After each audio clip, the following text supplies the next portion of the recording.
काबुल के जिस घर में अल जवाहिरी रह रहा था उसे निशाना बनाए जाने की कहानी बेहद दिलचस्प है। अमेरिका ने कैसे बालकनी में खड़े जवाहिरी को टारगेट कर ढेर किया, एक रिपोर्ट आपको दिखाते हैं।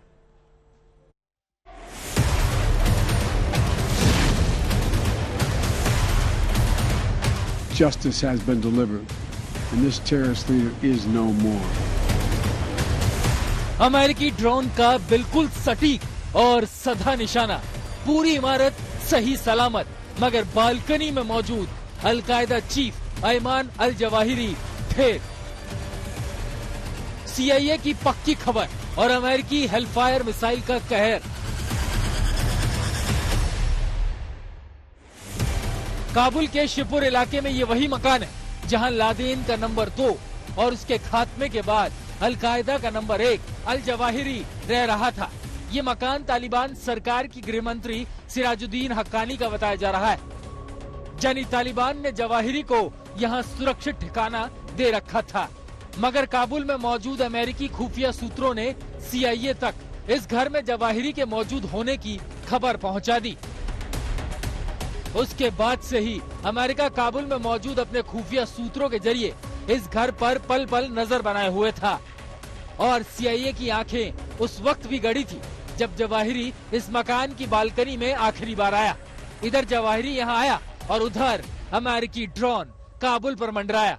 बटन दबा, Hellfire missile pin point target की ओर बढ़ा और एक जबरदस्त धमाके के साथ इस मकान की बालकनी और उसमें खड़े जवाहिरी के परखचे उड़ गए। अमेरिकी राष्ट्रपति जो बाइडेन ने जवाहिरी के मारे जाने की पुष्टि कर दी।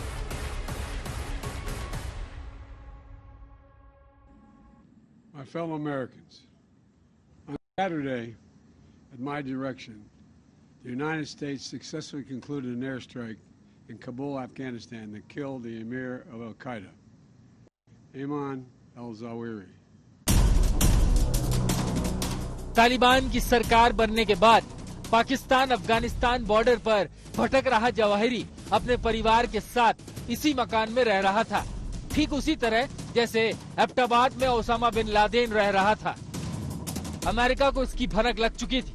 यही नहीं, अमेरिका इस इलाके के चप्पे चप्पे से वाकिफ था, क्योंकि काबुल में शिपुर का ये इलाका अमेरिकी दूतावास और उस अमेरिकी मिलिट्री हेडक्वार्टर से पैदल 2 मिनट का रास्ता है, जिसे अब अमेरिका ने खाली कर दिया है।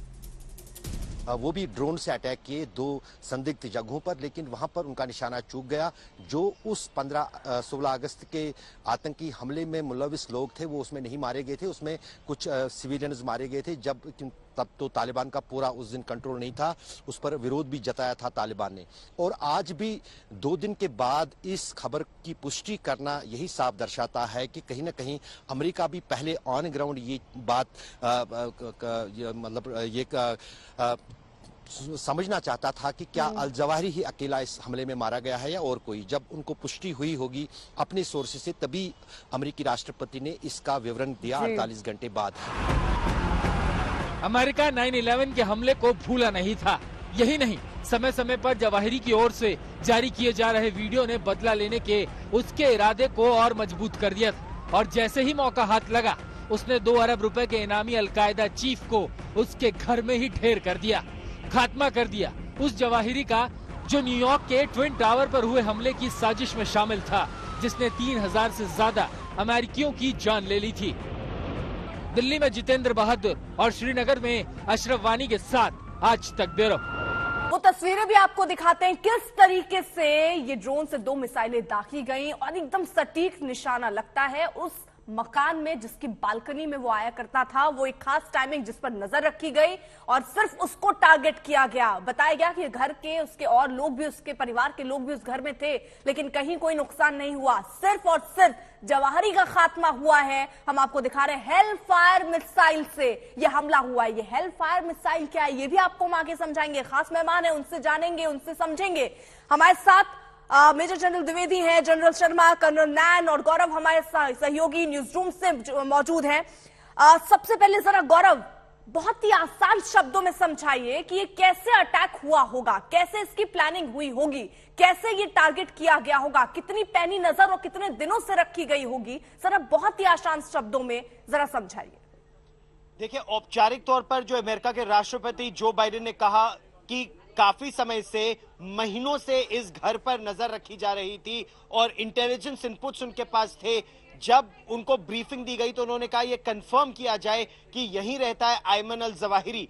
अयमन अल जवाहिरी अलकायदा का न केवल सरगना था उसामा बिन लादेन के मारे जाने के बाद, बल्कि उसामा बिन लादेन के जीवित रहते भी वो दिमाग था इस आतंकी संगठन का। पढ़ा लिखा आदमी, डॉक्टर, सर्जन बाय प्रोफेशन और बहुत ही कट्टर इस्लामिक आतंकवाद को आगे बढ़ावा देने वाला व्यक्ति।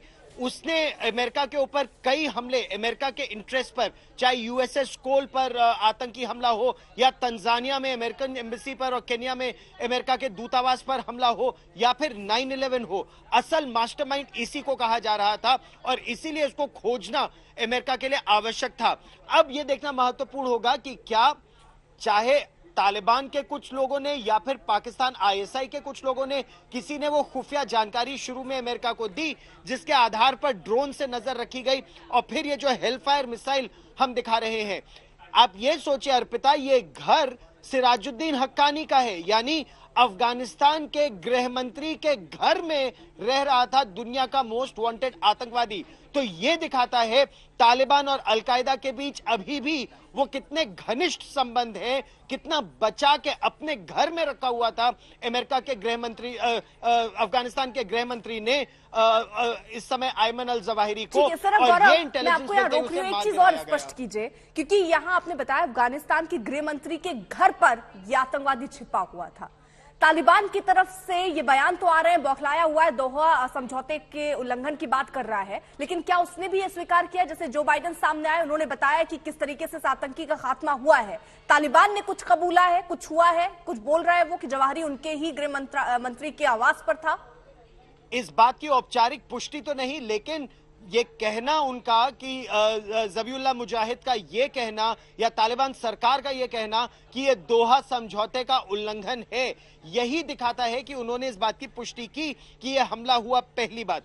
दूसरी बात, ये बात एंटनी ब्लिंकन जो अमेरिका के विदेश मंत्री हैं, उन्होंने कहा कि दोहा समझौते का उल्लंघन तो असल में तालिबान ने किया, जिस तरह उन्होंने अलकायदा के सरगना को अपने शहर में, डाउनटाउन काबुल में शरण दी। जिस तरह से पाकिस्तान ने दो मुंहापन दिखाया था जब उसामा बिन लादेन को उन्होंने पाकिस्तान मिलिट्री एकेडमी काकुल के महज 100 मीटर दूर एबटाबाद में शरण दी थी, बिल्कुल उसी तरह तालिबान ने शरण दी डाउनटाउन काबुल में, और ये बिना सरकारी जानकारी के बिल्कुल असंभव सा है अर्पिता। मेजर जनरल द्विवेदी, आप इसको किस तरीके से देख रहे हैं? क्या आप ये मानेंगे कि बिना तालिबान की स्वीकृति के वो वहां रह रहा है? क्योंकि अब तो इससे बड़ा प्रमाण क्या चाहिए कि अफगानिस्तान के गृह मंत्री के घर पर वो रह रहा था, लेकिन किस तरीके से और जानकारियां हैं? क्योंकि ये भी खबरें आई कि वो पहले पाकिस्तान में था, फिर अफगानिस्तान में गया। तो क्या कोई सेट पैटर्न होता है, इतने दिन में ट्रेवल करना है ताकि कोई आपको आइडेंटिफाई न कर पाए आप कहां पर हैं, या वो यहाँ रह गया और अमेरिका ने ढूंढ निकाला और खात्मा कर दिया? देखो अर्पिता, सबसे पहले तो जो भी नेटवर्क्स हैं, ये जो भी आतंकी ग्रुप है, इनमें बहुत ही लेन देन है, इनकी काफी एक दूसरे से एक रिश्ते होते हैं कि तो शादियां भी करते हैं एक दूसरे के साथ, तो ये बहुत नजदीकी जुड़े होते हैं। तो ये मौके मौके पर जिसको ऊपर आना है, जिसको छुप जाना है, ये सारे ऑपरेशन इकट्ठे होके करते हैं, पहली बात। दूसरी बात, अभी मैं आपको बता रहा था जनरल पैट्रिस से, वो अफगानिस्तान में कमांडर से यूएस फोर्सेस के, मेरी उनसे काफी लंबी बात हुई। वो कहते हैं कि इनकी जो ज्यादा बेसिस हैं वो पाकिस्तान में, और पाकिस्तान की जो टेरिटरी का उल्लंघन अमेरिका नहीं कर सकता था, तो ये सेफ हेवन थे। तो इसलिए इनकी जो असली जड़ है वो पाकिस्तान के अंदर है, और तालिबान तो पाकिस्तान से ही पैदा हुआ है। तो इनकी आपस में काफी लेन देन और इनके बहुत क्लोज नेटवर्क्स हैं, पहली बात। दूसरी बात है कि ये एक दूसरे की सहायता करते हैं और किस प्रकार इंटेलिजेंस की भी करते हैं। और जैसे आप देखो कि उनके होम मिनिस्टर, गृह मंत्री के घर में ये आतंकी रह रहा था, सालों से रह रहा था। तो आजकल ये है, ये शहरों में रहते हैं, पूरी इनकी सहूलतें हैं, इनके नेटवर्क है, हेडक्वार्टर्स है, और ये आजकल गुफा में नहीं रहते। तीसरी बात है कि इनके विरुद्ध जो है अमेरिका की लड़ाई तो जारी है। चाहे अमेरिका की शिकस्त हुई अफगानिस्तान में, उसका मेन कारण पाकिस्तान था, पर उन्होंने अभी तक भी अपना इंटेलिजेंस नेटवर्क जो है ग्राउंड पर भी है, टेक्निकली भी वो अपने ड्रोन्स, प्रेडिटर्स, सैटेलाइट्स के जरिए वो अभी तक भी उनका पीछा करते रहते हैं। और जो अल जवाहिरी था, ये तो एक बहुत ही दुनिया का माना आतंकी था, और इसको मार गिराना तो एक बहुत ही बड़ी वैश्विक सफलता है, अमेरिका के लिए नहीं, पूरी दुनिया के लिए।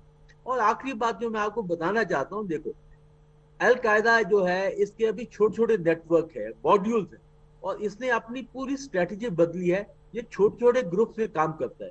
और अभी थोड़े दिन पहले खबर आई थी कि असम में भी इनकी कोशिश है कि कोई ना कोई नेटवर्क चलाया जाए, जहाँ साउथ ईस्ट एशिया में, श्रीलंका में। तो ये ऐसे काम करते ही रहेंगे, क्योंकि अगर आप इनके लीडर को ही मार गिराए, तो जैसे अभी दूसरा लीडर एदल, उसको नॉमिनेट कर दिया गया है, इनके ऊपर प्रेशर बनाना ही पड़ेगा, और प्रेशर बनना ही चाहिए। और ये एक वैश्विक लड़ाई है। और स्पेशली भारत के बारे में बात करना चाहता हूँ कि हम इसका शिकार है। पिछले 30 साल से ये पाकिस्तान से जो आतंकवाद आता है भारत के अंदर, हम इससे जूझ रहे हैं, और इससे हमें भी इसमें सफलता है, क्योंकि इसका असर जो है बाकी गुटों पर भी पड़ेगा। पर हमें ये लड़ाई जारी रखनी है, और ये लड़ाई दोहारी के जाने से खत्म नहीं होती है। हाँ, उसके एक बड़ी सफलता है, जिसका काफी इस पर असर पड़ेगा ठीक है अल कायदा के ऊपर।